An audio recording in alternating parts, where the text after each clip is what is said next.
अस्सलाम वालेकुम नाजरीन, वेलकम टू द शो बात कारोबार की। मैं हूं आपकी मेज़बान नताशा हसीब। नाजरीन, आज के दिन हम कह सकते हैं मार्केट के अंदर एक पॉजिटिविटी देखी गई। Starting of the day, starting of the week, आज के दिन एंथुजियाज्म देखा गया और फाइनली इन्वेस्टर्स थोड़ा सा, अब हम कह सकते हैं कि ट्रेडिंग सेशन में डल बिहेवियर भी देखा गया था, लेकिन through out the day market ने आज बिहेव किया, पॉजिटिविटी प्रिवेल हुई और फाइनली कुछ न्यूज़ थी जिसका इम्पैक्ट आ रहा था कल के हवाले से। रेकोडिक के हवाले से जो न्यूज़ आई, प्राइम मिनिस्टर साहब ने ट्वीट किया, वो हम आगे चल के प्रोग्राम में बताएंगे भी आपको। तो वो एक गुड न्यूज थी जिसको आज मार्केट ने वेलकम किया और फाइनली मार्केट के अंदर पॉजिटिव सेंटिमेंट्स दिखाई दिए। इसके साथ साथ ऑनगोइंग जो सिनेरियो चल रहा है उसमें भी थोड़ा सा एक डल बिहेवियर को जो है पुश करते हुए दिखाई दे रहा था मार्केट के अंदर, लेकिन फाइनली मार्केट ने उसको खैर बात करके आज के दिन ग्रीन ट्रेजेक्ट्री परफॉर्मेंस को विटनेस किया गया और फाइनली हम कह सकते हैं वो सेक्टर्स जो परफॉर्म नहीं करते हुए दिखाई दे रहे थे आज वो परफॉर्म करते हुए दिखाई दिए। फर्स्ट सेगमेंट देखते हैं आज के दिन मार्केट की क्या परफॉर्मेंस रही।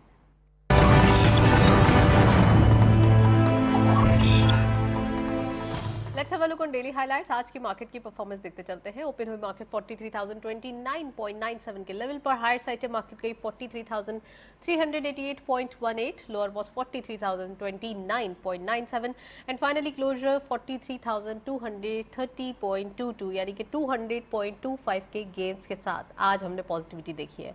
टर्नओवर में करंटली 124.94 मिलियन शेयर्स ट्रेड किए गए हैं। कल के मुकाबले में डिक्लाइन देखा गया है, यानी फ्राइडे के मुकाबले में 55.31 मिलियन शेयर्स का value is very dry, 3.93 billion rupees.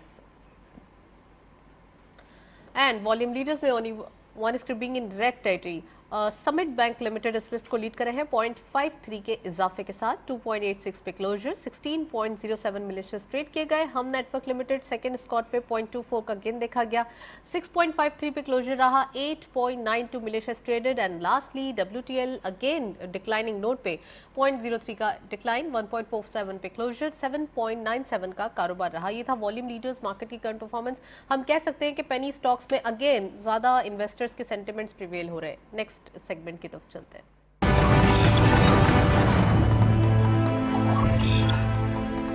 Topic of topic of the day में आज हम बात करने वाले हैं बलूचिस्तान की इकोनॉमी के हवाले से। बलूचिस्तान की इकोनॉमी हमेशा से लाइमलाइट में रही है। बलूचिस्तान पाकिस्तान का वो सूबा है जिसके अंदर हम कह सकते हैं कि मादनियात यानी मिनरल्स का ख़जाना मौजूद है और इस ख़जाने को हमेशा से हम कह सकते हैं कि सबकी नज़रें इस पर लगी रहती हैं, लेकिन अभी तक पाकिस्तान में जो है वो इसकी ज़्यादातर एक हम कह सकते हैं ना कि डिस्कवरीज उसको यकीनी नहीं बनाया जा रहा। पता तो है ये चीज़ें मौजूद है, लेकिन अभी तक इससे फ़ायदा नहीं उठाया जा रहा। तो कब तक ये मुमकिन है, आज हम डिस्कस करेंगे। रेकोडिक के हवाले से जो न्यूज़ आई है जिसमें सक्सेसफुल अग्रीमेंट साइन किया गया है बेरिक गोल्ड की जो है वो उनसे, और उनके कॉपर माइंस भी हैं। तो यहाँ पर कितना इंपॉर्टेंट है ये अग्रीमेंट, और खासकर रेकोडिक जब आ जाएगा बलूचिस्तान के अंदर जो जो एग्रीमेंट्स की अभी मजीद ऑफिशियली जो चीज़ें होंगी तो वो भी डिस्कस करेंगे। और इसके साथ साथ नेचुरल गैस, कोल, मिनरल्स और खासकर एग्रीकल्चर और लाइव स्टॉक के हवाले से बलूचिस्तान के जो खासकर हम कह सकते हैं खजाने मौजूद हैं उनके हवाले से बात करेंगे। तो आज हमारे पास एक्सक्लूसिव गेस्ट मौजूद हैं, उनको खुशामदीद कहेंगे।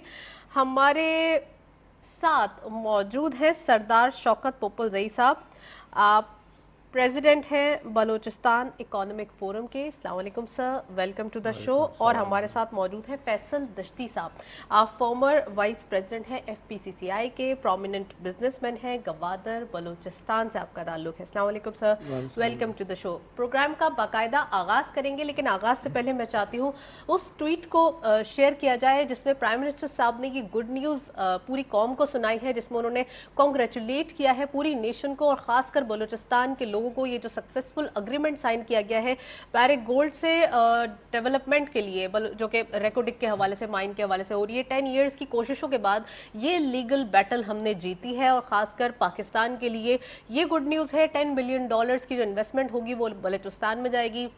बलूचिस्तान की गवर्नमेंट भी इसके साथ जो है वो कोई JV करेगी और साथ साथ फेडरल गवर्नमेंट भी कोई जो है वो मुआहदे करेगी। तो ये एक स्टार्टिंग प्रोसेस है, ये एक हम कह सकते हैं कि finally tip of the iceberg है। आगे बहुत ज़बरदस्त हमें जो है वो न्यूज़ मिलने वाली हैं और वी हैव नो आइडिया कि आने वाले दिनों में कितने अच्छे हालात बलूचिस्तान के हो जाए। तो प्रोग्राम का बाकायदा आगाज़ करते हैं और सरदार साहब मौजूद हैं, तो सरदार साहब से जो है वो मैं पूछना चाहूँगी कि सरदार साहब ये न्यूज़ फाइनली रेकॉर्डिंग के हवाले से 2011 से वेट किया जा रहा था, एक लीगल बैटल थी और फाइनली ये काविश रंग लाई। हुकूमत ने बहुत कोशिशें की और हम कह सकते हैं ये सहरा भी इस गवर्नमेंट को ही जाता है, क्योंकि यहाँ पे बहुत सारी चीज़ें थी जो कि एक रुके हुए काम थे। फाइनली हम समझ रहे हैं कि ये कामों को पूरा किया जा रहा है। कितना इम्पोर्टेंट था ये न्यूज़ आना और कितना इम्पोर्टेंट है ये इनिशिएटिव? बिस्मिल्लाहिर्रहमानिर्रहीम, बहुत शुक्रिया। मैं समझता हूँ कि इम्पोर्टेंस से ज़्यादा जो है वो खुशाइंद बात है कि एक जिस किस्म की सिचुएशन जियो स्ट्रेटेजिक या जियो पोलिटिकल सिचुएशन है उसमें से एक पॉजिटिव चीज़ इमर्ज करे तो नेशनल और प्रोविंशियल इंटरेस्ट में दोनों बड़ी पॉजिटिव होती है। तो बलूचिस्तान में आपको पता है कुछ अरसे से लॉ एंड ऑर्डर का इशू था और पूरी पॉपुलेशन जो है हमारी बहुत परेशान थी इकोनॉमिक सेंस में जी। तो आज जब ये चीज़ वाजे हुई तो डाउन स्ट्रीम अगर देखें तो ह्यूज प्रोजेक्ट है, $10 बिलियन ह्यूज अमाउंट। तो उसके बाद जो डाउन स्ट्रीम इसके अलाइड प्रोजेक्ट्स लगेंगे उसके बेनिफिट हो सकता है बहुत ज़्यादा हों। मैं एक चीज़ बड़ी खुशी से एक्सप्रेस करूँगा कि जैसे बारेक के प्रेसिडेंट ने भी इस बात को बोला कि जी इसकी वैल्यू कोई अराउंड $250 बिलियन है, इनिशियली वो बात कर रहे हैं और 50 ईयर्स का ये प्रोजेक्ट है। लेकिन मैं बहुत वसूख से बात बता रहा हूँ कि कुछ अर्सा पहले जब तालिबान गवर्नमेंट नहीं थी और अफगानिस्तान में कोलिशन गवर्नमेंट की कोलिशन जो पार्टनर्स हैं उनकी हुकूमत थी फॉरेन, जिसमें अमेरिका भी शामिल था, तो उनके कमांडर ने वहाँ पे अफगानिस्तान को कहा था कि $1 ट्रिलियन के उनके ज़खायर हैं। तो साइमल्टेनियसली 1979 में जब ये कंसीव हुआ प्रोजेक्ट तो उस ज़माने में ही हमारे और कैनेडियन और अमेरिकन एक्सपर्ट्स ने बोला था कि रेकोडेक विल टच $1 ट्रिलियन। ये मैं बहुत पुरानी बात बता रहा हूँ। बिल्कुल। तो अगर आप जो उसको मल्टीप्लाई करें तो ये $2 ट्रिलियन को जाके टच करेगा। आई थिंक यूजुअली इन्वेस्टर्स जो हैं उनकी वैल्यूएशन ज़रा डिफरेंट होती है, उनकी वैल्यूएशन बहुत कमर्शियल नहीं होती, अपने इंटरेस्ट में होती है। लेकिन इस सब चीज़ को नॉन टेक्निकलिटीज़ को अगर हम डिस्कस ना करें जी तो हम पॉलिटिकल और इकोनॉमिक सेंस में देखें तो ये अल्हम्दुलिल्लाह बहुत विन विन सिचुएशन है, पर्टिकुलरली बलूचिस्तान सूबे के लिए बहुत पॉजिटिव खबर है। पर्टिकुलरली बलूचिस्तान के लिए एक विन विन सिचुएशन होगी। फैसल साहब, आप प्लीज़ इंट्रोडक्टरी कमेंट करें बलूचिस्तान की इकोनॉमी के बारे में, खासकर कल की न्यूज़ के बारे में, जिससे हमें ये पता चलता है कि फाइनली बलूचिस्तान में जो इकोनॉमिक हब एक कंसिडर किया जाता था, हमेशा से बलूचिस्तान के लोग भी इस बात का एहसास दिलाते थे, फाइनली अब पूरी दुनिया को पता चल रहा है। प्लीज़। बिस्मिल्लाहिर्रहमानिर्रहीम, thank you for inviting me your show. देखिए ये न्यूज़ रेकॉर्डिंग के हवाले से तो एक पॉजिटिव न्यूज़ है। इस वक्त जो एग्रीमेंट हमारी हुई है, मेरा ख्याल नहीं कि इसके अलावा इससे ज़्यादा हम पाकिस्तान गवर्नमेंट कुछ कर सकती थी, क्योंकि ये एक फातह और मफ्तू या एक गालिब और मगलूब के दरमियान इस टाइप की जो है मतलब ये एग्रीमेंट थी। वो एक हिसाब से ब्लैक मेलिंग भी थी उनकी। अच्छा। जी जी, उसकी वजह ये थी कि 93 में जो फर्स्ट टाइम ये हुआ था, ये डिस्कवर हुआ था 1978 में। जियोलॉजिकल सर्वे ऑफ पाकिस्तान ने ये ज़खायर जो है इनको डिस्कवर किया था और ये डिक्लेयर उस वक्त किया था कि दुनिया का सबसे बड़ा ये ज़खायर रिजर्व्स हैं, आपके डिपॉजिट्स हैं गोल्ड के और कॉपर के। उसके बाद 93 में जब ये एग्रीमेंट हुई थी, उस एग्रीमेंट में ही वो तकरीबन इंटायरली जो है यूनिलैटरल थी, वन साइडेड थी। उसमें उस वक्त के जो भी जिम्मेदार थे, मैं तो समझता हूँ सबसे पहले उन जिम्मेदारों से पूछा जाए कि इस तरह की जो एग्रीमेंट उन्होंने उस वक्त करी थी, जिसका खमियाजा पूरी कौम को भुगतना पड़ा। और इस वक्त जो हमने जो भी की थी एग्रीमेंट, इसके अलावा हमारे पास कोई ऑप्शन नहीं था जी। मैं तो क्रेडिट दूंगा कि मौजूदा गवर्नमेंट ने ये एक बहुत ही देरी ना एक लॉन्ग स्टैंडिंग एक बैटल थी, लीगल बैटल, फिर जो नेगोशिएशन के 3-4 राउंड्स हुए थे उसमें अल्टीमेटली कामयाब हो गए। इससे ज़्यादा हम कुछ नहीं कर सकते थे कि 50% जो है हमें उनको देना पड़ रहा और 50% हमारे जो 25% जो फेडरल गवर्नमेंट के स्टेट आउन इंटरप्राइजेज हैं वो रख रहे हैं और 25% बलूचिस्तान गवर्नमेंट रख रही है जी। तो ये सारा इस वजह से हुआ कि मतलब उन्होंने वो जो एग्रीमेंट हमारी पुरानी थी उसको बतौर बार्गेनिंग चिप इस्तेमाल की हमारे खिलाफ। आपको पता है कि मतलब उन्होंने फिर इंटरनेशनल आर्बिट्रेशन ट्राइब्यूनल के अंदर जो है जी अच्छा, उसके साथ साथ वो लंदन आर्बिट्रेशन कोर्ट में भी गए। $6 बिलियन की पेनल्टी हम पे इम्पोज की गई उस वक्त जो है आपके इंटरनेशनल आर्बिट्रेशन ट्राइब्यूनल ने, और उसके साथ साथ $700 पर डे के हिसाब से डैमेजेस भी हमें देना पड़ा। और साइमल्टेनियसली लंदन कोर्ट आपके आर्टिफिशियल कोर्ट ने भी $4 बिलियन की पेनल्टी इम्पोज की। तो ये तकरीबन 10-11 बिलियन डॉलर हम उससे निकल गए। ये मतलब उस हवाले से बड़ी खुशहाल चीज़ है कि मतलब हम कम से कम जो है उस पर आ गए कि मतलब वो सारी जो पेनल्टी हमारी ख़त्म हो गई, और इनसे दोबारा $10 बिलियन की इन्वेस्टमेंट करा के हमने रीशेड्यूल अपना उसको एग्रीमेंट को कर लिया। और इस एग्रीमेंट के बाद जो है हम बहुत पुरुम्मीद है कि इंशाल्लाह बलूचिस्तान के हालात पे, ख़ास तौर पर बलूचिस्तान की इकॉनमी पे इसका बहुत पॉजिटिव इम्पैक्ट जनरेट होगा। लेकिन सबसे बड़ा क्वेश्चन नताशा हमेशा ये रहती है बलूचिस्तान के हवाले से कि बलूचिस्तान के वसाइल जो है ना, उन वसाइल वो जो चूँकि बलूचिस्तान के गरीब आवाम की मिल्कियत है, तो हम देखते हैं कि उसका बराह रास्त फ़ायदा उन्हें मिलता नहीं। चाहे मतलब वो पिछले दौर में देखें, सुई गैस के दौर से लेकर मतलब अब तक सेंधा ये सारा कुछ, इसी तरह हम चाह रहे हैं कि मतलब बलूचिस्तान के जो लोग हैं, बलूचिस्तान के जो वसाइल है, बलूचिस्तान के वसाइल का trickle down effect grass root level पर नज़र आ जाए और वो जो है उन लोगों पे खर्च हो वसाइल। इसके लिए मैं समझता हूँ कि मौजूदा गवर्नमेंट, मैंने पढ़ा भी था PM साहब को कि इंशाल्लाह ये बलूचिस्तान की प्रॉस्पेरिटी, बलूचिस्तान के लोगों की वेलफेयर और उनकी बेटरमेंट के लिए इंशाल्लाह ये प्रोजेक्ट जो है एक मेजर कंट्रीब्यूटिंग फैक्टर के तौर पे काम करेगा। और हम बड़े पुरुमीद है कि इंशाल्लाह वाक़तन ऐसा होगा। बलूचिस्तान के वसाइल का बराह रास्त फ़ायदा, उसके बराह रास्त बेनिफिशरी बलूचिस्तान का आम गरीब आदमी होगा, और इसका ट्रिकल डाउन इफेक्ट जो है वो ग्रास रूट लेवल तक इंशाल्लाह इस प्रोजेक्ट का भी नज़र आ जाएगा। राइट, ग्रास रूट लेवल तक आना भी चाहिए। सरदार साहब, आपको गुफ्तगू में शामिल करेंगे। बहुत सारे मिनरल्स मौजूद हैं। नेचुरल गैस के अगर डिस्कवरीज देखा जाए तो वहीं से होती हैं। अक्सर जो है वो देखा ये जाता है कि पेट्रोलियम की भी अगर बात की जाए, डिस्कवरीज OGDCL या डिफरेंट जो है वो डिस्कवरीज की न्यूज़ आती है, सबसे ज़्यादा बलूचिस्तान से ही आती है। तो ये सारी चीज़ें बलूचिस्तान के अंदर ही मौजूद हैं। बिजनेस पॉइंट ऑफ व्यू से भी बहुत सारी अपॉर्चुनिटीज़ भी मौजूद हैं।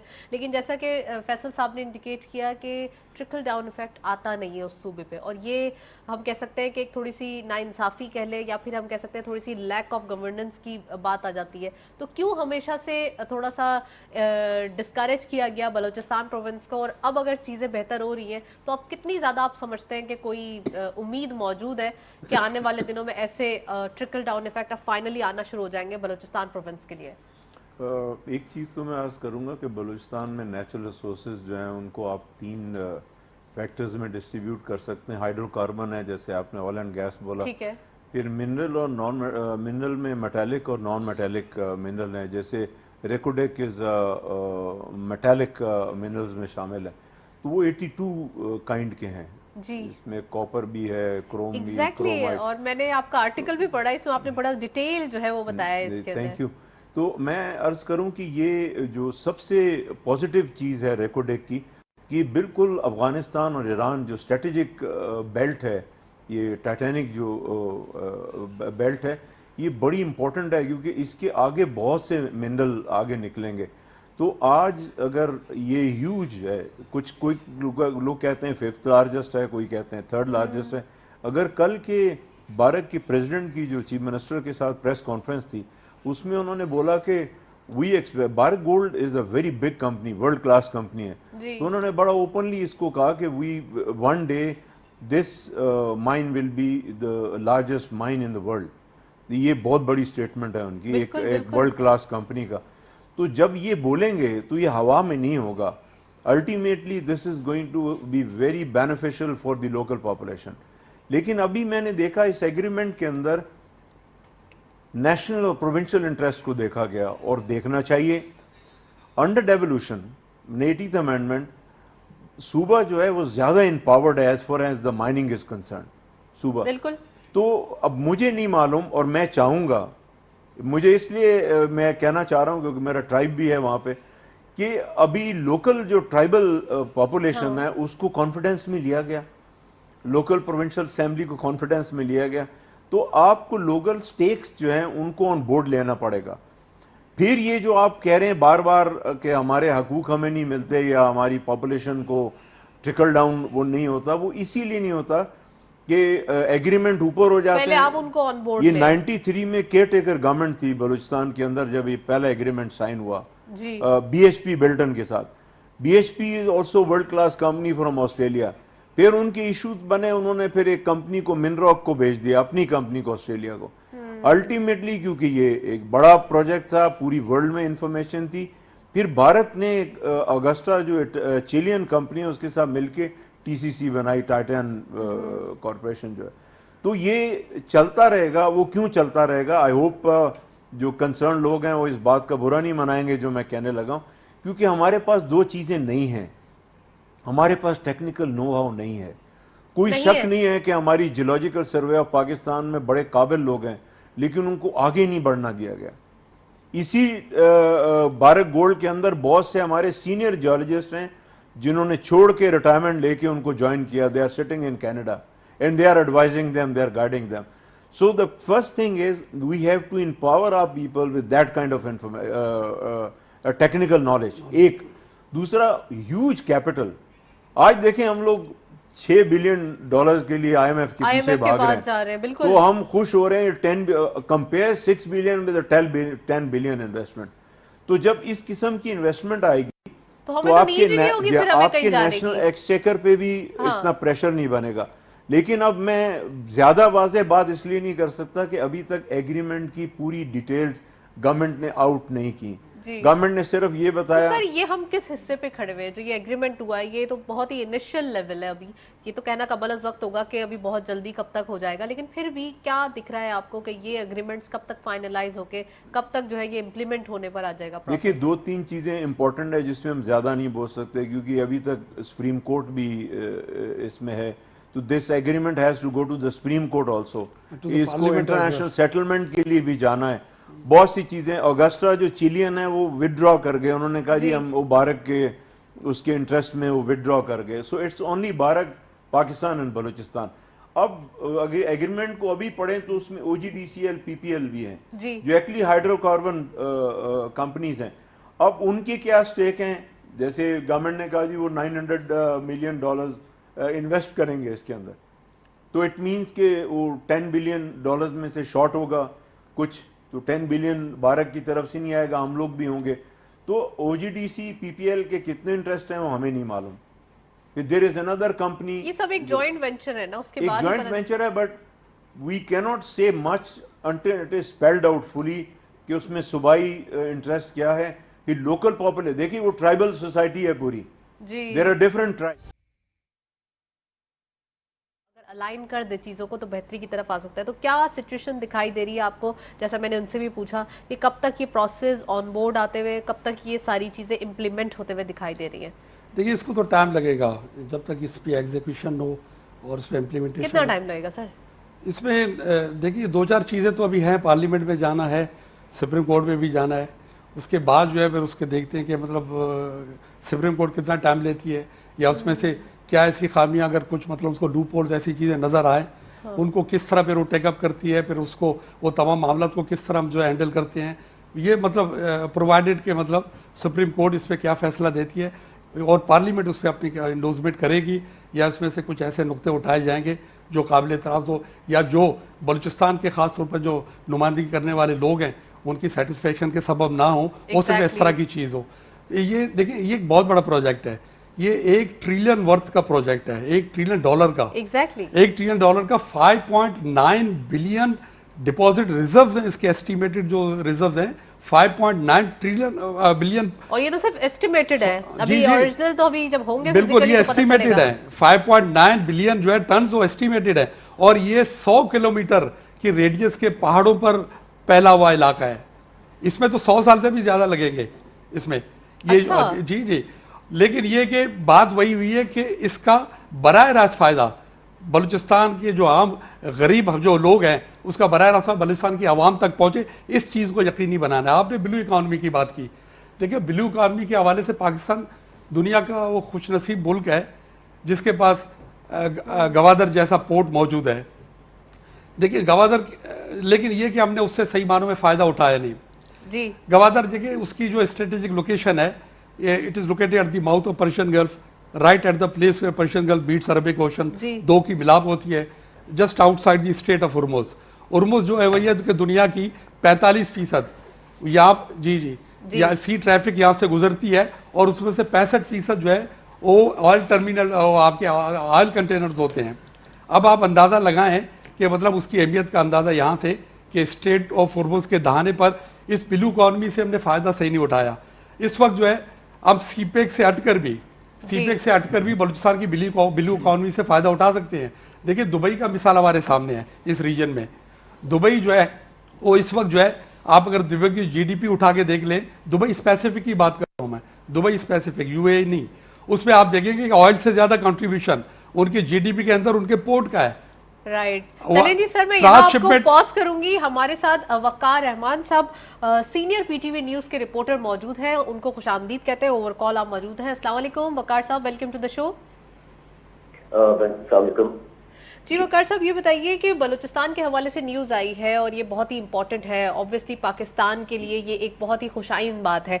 क्या समझ रहे हैं आप, खासकर प्रोविंसेस के लिए ऐसी न्यूज़, प्रोविंशियल गवर्नमेंट इसको कैसे टेकअप कर रही है, क्या उनका तासुर है?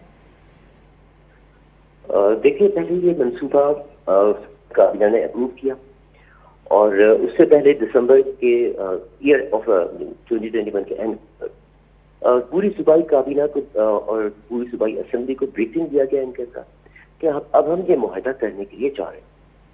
बेहतरीन एक तारीखी एक एग्रीमेंट हुआ है। ये प्रोजेक्ट के ऊपर 28 साल से इल्तिवा का शिकार था और गुज़िश्ता 7 सालों के दौरान जो केसेस हुए उसमें 5 अरब रुपए सजाए के सिलसिले में नुकसान करना है।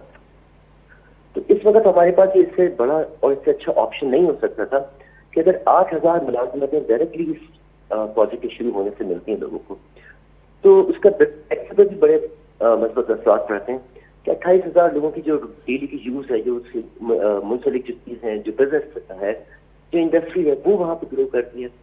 ठीक है, बॉर्डर का बिल्कुल अफगानिस्तान और ईरान बॉर्डर पे काफी है। राइट, बॉर्डर ट्रेड बढ़ेगा, तो बिजनेस सेक्टर के ऊपर भी इस हवाले से कुछ आइन चीज है कि बहुत बेहतरीन है। जो खास तौर पे हमारी अगर सूबे की बात करें तो 84 अरब रुपए खिसारे के साथ बलूचिस्तान ने 584 अरब रुपए का बजट दिया है। डेवलपमेंट सेक्टर हमारा श्रिंक हो गया और जो गैर तरक्याती खर्चातें बढ़ती हैं। चलिए सर, ये न्यूज़ आई है तो डेवलपमेंट के हवाले से यकीनन काविश जो है वो की जाएगी।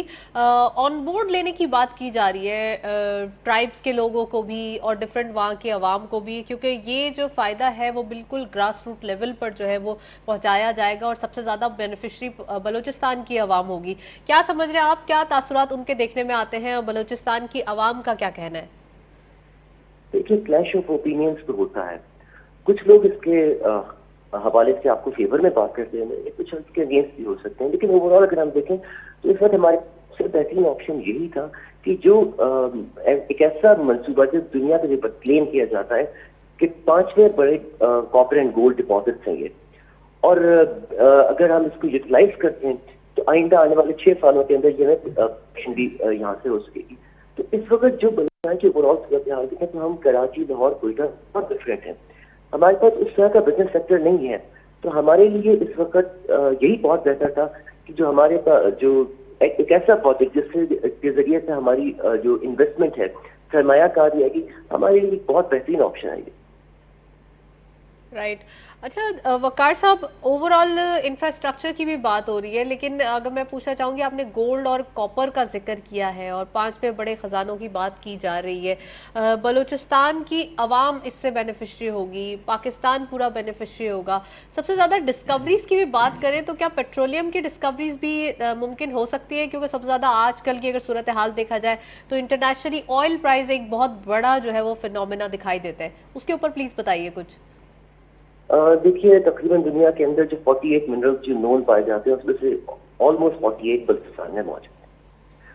पेट्रोल की आपने कहा कि पेट्रोलियम डिपॉजिट की एक्सकेवेशन वगैरह पे भी काम जारी है, लेकिन खास तौर पर अगर आपने आपकी जो दूसरी बात मुझसे पूछा तो इस प्रोजेक्ट का जब ये प्रोजेक्ट फ्रीज हो गया था 2013 के अंदर, उस वक्त जो दीपचांद कॉपर कंपनी जो ज्वाइंट वेंचर था एंटरप्रोगोस्टा का और डायरेक्ट गोल्ड का, तो उनकी तरफ से यही बताया जा रहा था कि हम 70% जो रोजगार तो बलूचिस्तान के लोकल्स को, बलूचिस्तान के अवाम को देंगे। वेस्ट ऑफ पाकिस्तान से 30% है, लेकिन जो टॉप लीडरशिप होगा, जो उस कंपनी के जो हेड्स होंगे, वो तो डेफिनेटली फॉरेनर्स ही थे। अगर ऐसा होता है कि 70% यहाँ के लोगों को रोजगार मिले तो कौन इसका फॉरेन जो एक एहसास महरूमी है उसके खात्मे में बड़ी मदद मिलेगी। तो लोगों को ये पता चलेगा कि वो अपने मंसूबे में शराकतदार हैं। राइट चले जी, वकार अहमद साहब, well thank you so much, आपने हमें ज्वाइन किया और काफ़ी चीज़ों से आगाह किया। बलूचिस्तान के हवाले से बात हो रही है और इकोनॉमिक कंडीशन के हवाले से बात हो रही है। सरदार साहब भी हमारे साथ मौजूद है और फैसल दश्ती साहब भी मौजूद है, तो सरदार साहब को गुफ्तगू में शामिल करेंगे। सरदार साहब, 8000 जॉब्स की भी क्रिएशन की बात की जा रही है, जैसा कि वकार साहब ने जिक्र किया कि बलूचिस्तान के लिए तो बहुत ही एक अच्छी न्यूज़ है। तो उन्होंने कहा कि 6 साल के अंदर हमें कोई ना कोई फ़ायदे ज़रूर दिखना शुरू हो जाएंगे। तो यहाँ पर अगर आप लोगों से मैं पूछ रही हूँ तो आप लोग तो 100 सालों की प्लानिंग बता रहे हैं, लेकिन 6 साल के अंदर अगर कुछ फायदे आना शुरू हो जाए तो ये तो बड़ी अच्छी न्यूज़ होगी। जी, पहली बात तो ये कि जैसे फैसल भाई ने बोला कि आपने टाइम पूछा था, I think it will take about 5 to 6 years कि ये प्रोजेक्ट जो ऑन रोड हो जाए। मैं थोड़ा सा आपने बलूचिस्तान की इकोनॉमिक्स की बात की तो मैं इस प्रोजेक्ट की इम्पोर्टेंस से बताऊं कि ये बहुत अप्रोप्रिएट टाइम है कि इस प्रोजेक्ट को लॉन्च किया गया, क्योंकि देखें नेक्स्ट डोर अफगानिस्तान जो है आज उसको ट्रबल में आप देख रहे हैं, कल वो ट्रबल में नहीं होगा और वो दुनिया का बहुत बड़े ज़खायर उधर मौजूद है मिनरल के। तो हमें इसको डिले नहीं करना था। अगर वो लीड ले गए हमारे से तो हम फिर सबॉर्डिनेशन में आ जाएंगे मिनरल इन्वेस्टमेंट में। साइमल्टेनियसली हमारे नेक्स्ट डोर नेबर ईरान भी है, तो बलूचिस्तान के लिए 2 विन-विन सिचुएशन है, एक इंटरनेशनल इन्वेस्टर का अट्रैक्ट होना, दूसरा चाइना पाकिस्तान इकोनॉमिक कॉरिडोर का आना। जैसे ग्वादर का जिक्र किया, इन्हीं इलाकों से रोड गुजर के, इन्हीं इलाकों से कॉरिडोर गुजर के ग्वादर में आएगा और ग्वादर से जाके काशगर चाइना में जाएगा। तो इसके डाउनस्ट्रीम बहुत फायदे नजर आ रहे हैं। चाइना ने ईरान के साथ $650 बिलियन का ट्रेड एग्रीमेंट किया है। Same interest they have in अभी काबुल के नजदीक बहुत बड़ी कॉपर माइन है जो चाइना ने एक्वायर कर ली है। तो ये एक इंटरनेशनल बिहाइंड द सीन, हम तो सिर्फ रिकोदेक की बात कर रहे हैं, लेकिन जो तुर्कमेनिस्तान से गैस पाइपलाइन चल रही है, कासा ट्रांसमिशन लाइन चल रही है, ये सब बलूचिस्तान से आएंगी। आज मैं जिक्र करता हूं, आपको थोड़ा सा विजनरी बनना पड़ेगा, इंडिया थोड़ा विजनरी बनना आज पड़ेगा। इंडिया बिल्कुल कोई शक नहीं है, हमारी दुश्मनी उनसे है, लेकिन आप देखें पाकिस्तान ने अंडर ह्यूमैनिटेरियन ग्राउंड्स अफगानिस्तान में उनको ट्रक जाने की इजाजत दी। तो इसी तरह ईरान पाइपलाइन जो आज सैंक्शन से रुकी हुई है, तुर्कमेनिस्तान की पाइपलाइन, ये सब आएंगी और अल्हम्दुलिल्लाह ये बलूचिस्तान की इकोनॉमिक्स को सक्सेसफुल करके आगे गुजरेंगी। राइट चले जी, फैसल साहब कुछ ऐड करना चाह रहे हैं? मैं असल में वो ब्लू इकोनॉमी की बात हो रही थी, मैंने कहा उसका सही माने में फायदा हमने उठाया नहीं। हालांकि हमारी इसमें जो भी जियो स्ट्रेटेजिक लोकेशन है गवादर की और चाइना के हवाले से ये पोर्ट कितना कारआमद है, उसमें सही मानों में हमने फायदा उठाया नहीं। सीपेक तो है ही, जब तक हमारी कनेक्टिविटी स्टेब्लिश हो, ये सारा कुछ तैयार हो, चीज़ें इन प्लेस हो, लेकिन अब इसको पोर्ट को ऑलरेडी जो है हमारा पोर्ट जो है वो एक तैयार पोर्ट है, इसको ट्रांसशिपमेंट पर्पज में हम क्यों नहीं इस्तेमाल करते, ये बहुत बड़ा सवाल है। देखिए इस वक्त जो है दुबई ट्रांसशिपमेंट के हवाले से मतलब एक आप समझ लें कि इकोनॉमिक हब बना हुआ है। हाँ। यहाँ पे ट्रांसशिपमेंट के हवाले से हमारे रीजन में वहाँ पर सबसे ज्यादा 60% से ज्यादा वहाँ पर मतलब चाइनीज वेसल शिप जा रहे हैं अनलोड, मदर वेसल जाके अनलोड करती है, फिर हर इलाके के छोटे छोटे फीडर वेसल आके अपने अपनी चीजें लोड करके चले जाते हैं। ट्रांसशिपमेंट ही होती है, उसमें डीप सी प्रोजेक्ट चाहिए होता है जो 1 लाख टन या उससे ऊपर के जहाज वहां पर लंगरअंदाज हो सकेंगे। और ये पोटेंशियल, ये सलाहियत अल्लाह ने गवादर पोर्ट की दी है, उसकी नेचुरल डेप्थ भी इतनी है, बहुत ज्यादा है। देखिए 14 मीटर, पौने 14 मीटर के करीब है। शंघाई इतना है जो इस रीजन का, हमारे इलाके इसका सबसे मसरूफ तरीन पोर्ट है। तो हम ट्रांसशिपमेंट पर्पज में क्यों नहीं इस्तेमाल करते गवादर पोर्ट को कि मदर वेसल यहाँ पर डिले हो रहा है? यहाँ पर देखिए इस हवाले से हमारी काफी नेगोशिएशन हुई है। मैंने क्या लॉ एंड ऑर्डर की सिचुएशन का इशू हो जाता है? क्या इशू हो जाता है सर? नहीं, लॉ एंड ऑर्डर सिचुएशन देखिए इसमें ऐसा कोई मैटर नहीं करता। हमारे पास देखिए हमारे पास ओपन सी है, वेल इक्विप्ड हमारी फोर्सेज है, उसमें आप नेवी है, कोस्ट गार्ड है, ठीक है जी, और मैरी टाइम है। वहाँ उसके लिए क्या चाहिए होती है, वहाँ ना ऐसा कोई हमें कनेक्टिविटी चाहिए होती है, ना कोई रोड चाहिए होते हैं, उसमें हमें एक डीप सी पोर्ट चाहिए होता है और उससे मुत्तसिल यानी मुतल्लिका और जो चीज़ें होती हैं गोडाउन वगैरह टाइप की चीज़ें, और पोर्ट को जरा हमने वेल इक्विप्ड करके उसको थोड़ी उसकी अपग्रेडेशन करनी पड़ती है। उसको अपग्रेड करने के बाद वसाइल की कमी दिखाई दे रही है? मैं नहीं समझता कि वसाइल की, मैं समझू विल की कमी है। विल की कमी है, आप समझ? बिल्कुल विल की कमी है। ट्रांसशिपमेंट में इसको अगर इस्तेमाल किया जाए तो गवादर डीप सी पोर्ट है, और चाइना के साथ बात करके इस वक्त दुबई के अंदर जो ट्रांसशिपमेंट हो रही है दुबई में, वहां के जो ट्रांसशिपमेंट में सबसे ज्यादा चाइनीज शिपिंग लाइन की कंट्रीब्यूशन है। तो हम अगर इसको बतौर आपके ट्रांसशिपमेंट पर्पज इस्तेमाल कर, और ग्वादर बेसिकली है भी ट्रांसशिपमेंट पोर्ट है, चूंकि वो गहरा समय डीप सी पोर्ट है, वहां पर मदर वेसल आके अनलोड होके फिर फीडर वेसल जो है अतराफ से आके अपने अपने रीजन के वो अपनी चीजें लोड करके ले जाए। उसमें इतना रेवेन्यू जनरेट होगा कि मतलब वो सीपैक से हटकर कल को जब कनेक्टिविटी स्टैब्लिश हो, हमारे जो लैंडलॉक्ड स्टेट्स हैं 6 आपके रिपब्लिक सेंट्रल एशियन, उनके साथ हो, चाइना के काशगर के साथ हो, तो उस वक्त से पहले हम जो है अगर ट्रांसशिपमेंट पर्पज के लिए गवर्नर पोर्ट को ऑपरेशन करना चाहें तो मैं नहीं समझता इसमें कोई हार है। राइट सरदार साहब, ट्रांसशिपमेंट के लिए जो है वो स्टार्ट कर दिया जाए, फैसल साहब का ये कहना है, तो क्या सिर्फ टोल टैक्स लेंगे हम? ये तो नहीं होना चाहिए, और भी ज्यादा चीजें अभी होना तो चाहिए। खैर बात नहीं है, आपने ऑलरेडी 40 ईयर्स एग्रीमेंट कर लिया चाइना के साथ, आपने तमाम टैक्स रिलीफ उनको दे दिए। मैं समझता हूँ जो इन्होंने बात की उसको मैं आगे बढ़ाऊंगा कि main issue is with us and main issue is with the provincial government. अब मैं कह दूं, फैसल साहब ने कह दिया कि जी आप ट्रांसशिपमेंट कर दें, but without development of hinterland, without development of infrastructure, आखिर चीज़ें हमारे भी कंट्री में आएंगी या चाइना जाएंगी या ईरान जाएंगी या अफगानिस्तान जाएंगी। ये तमाम चीज़ें जो भी कंट्री इधर ऑपरेट करेगा, दे नीड टू नो कि हमारा हिंडरलैंड कितना डेवलप्ड है। मैं समझता हूँ 2023 जब ये एयरपोर्ट बन जाएगा ग्वादर का, which is going to be a very huge airport, मतलब इज बिगर देन हीथ्रो, तो उसके बाद ये तमाम इनकी ख्वाहिशात पूरी हो जाएंगी ग्वादर की। और मैं इनसे रिक्वेस्ट करूंगा, क्योंकि ये तो हमारे भाई हैं, मैं इनको ये कह सकता हूं, अमेंड कर सकता हूं कि ये private sector has to play in our role. ये प्रेशर कर सकते हैं गवर्नमेंट को, ये पॉलिटिकल लीडरशिप को। सर, इंफ्रास्ट्रक्चर की बात हो रही है, टूरिज्म की बात की जाए तो बलूचिस्तान के अंदर जबरदस्त सीज मौजूद है, रिवर्स मौजूद है। तुर्बत की बात की जाए, कितने खूबसूरत यहाँ पर जो है वो दरिया मौजूद है, तो उसके ऊपर भी अगर थोड़ा सा टूरिज्म के ऊपर काम किया जाए तो बहुत कुछ जो है वो डेवलप किया जा सकता है। देखिए, जैसे मैंने अर्ज किया कि again the responsibility falls on the shoulder of provincial government. So ये प्रोविंशियल गवर्नमेंट को होना चाहिए। तो अब इसके अंदर अगर प्रोविंशियल गवर्नमेंट काफी स्टेप्स नहीं ले रही, then private sector has to intervene, you no.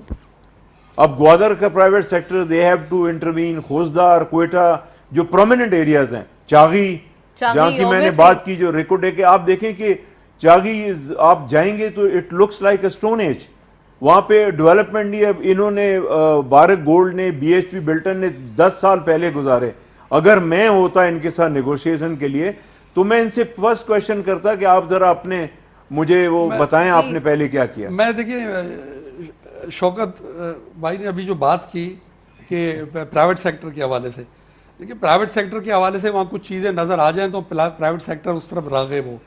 आप अंदाज़ा लगाएं कि मतलब आपके जो फ्री जोन है, फ्री जोन के से एडजेसेंट, राइट, 3,000 एकड़ का वहाँ पर जो है ग्वादर इंडस्ट्रियल स्टेट जोन है, वहाँ पर अब तक इंफ्रास्ट्रक्चर की ये हालत है कि मतलब कोई इंडस्ट्रियल अगर वहाँ पर हावी जाए इंडस्ट्री लगा है तो उसको बुनियादी सहूलतें तो चाहिए होती हैं, ठीक है जी।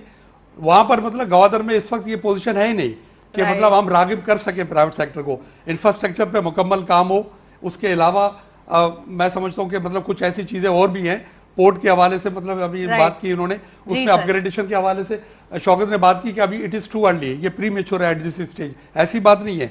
एक कंसल्टेंसी फर्म इन्होंने हायर की थी, तो उन्होंने अपनी रिकमेंडेशन में दी थी कि यहाँ पर पोर्ट को अपग्रेड करने के लिए, उसको एनेबल करने के लिए, इस काबिल बनाने के लिए ट्रांसशिपमेंट पर्पज में इस्तेमाल हो सके। उन्होंने अपनी रिपोर्ट दी थी, उसमें इतना टाइम लगना है ना इतने वसाइल लगने हैं। अगर गवर्नमेंट का विल हो तो उस पे काम करके ट्रांसशिपमेंट को बहुत जल्द शुरू किया जा सकता है। जो है वो प्रोविंशियल गवर्नमेंट की बात आ जाती है। Thank you so much, we are running out of time. सरदार साहब आपका भी बहुत बहुत शुक्रिया, फैसल साहब आपका भी बहुत बहुत शुक्रिया तशरीफ लाए हुए। आप दोनों हजरात, सारी चीजें देखी जा सकती है, इकोनॉमिक कंडीशन को बेहतर बनाने में डेली काविशें की जा रही हैं। इन काविशों में अगर बलूचिस्तान के ऊपर तवज्जो दी जाए तो इन काविशों को 4 चांद लग सकते हैं और यही हमारे लिए एक सोल्यूशन प्रोवाइड कर सकते हैं। That's all. प्रोग्राम को वाइंड अप करते हैं, इजाजत दीजिए, अल्लाह हाफिज।